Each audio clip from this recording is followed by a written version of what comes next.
নড়াইলের লোহাগড়ায় রাজমিস্ত্রি শোয়েবুর খান হত্যাকাণ্ডে গ্রেফতার হয়েছে স্থানীয় যুবক সবুজ শেখ। 7 আগস্ট সন্ধ্যায় ক্যারাম খেলতে বেরিয়ে নিখোঁজ হন শোয়েবু। পরদিন একটি পুকুর থেকে তার মরদেহ উদ্ধার করে পুলিশ।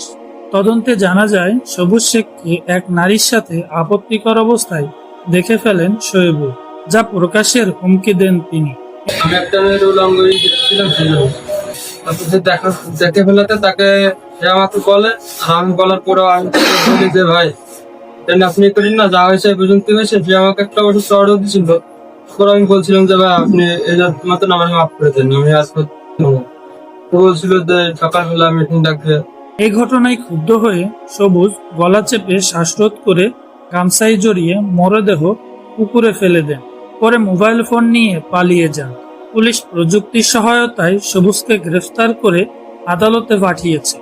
এলাকায় নেমেছে শোক ও ক্ষোভের ছায়া।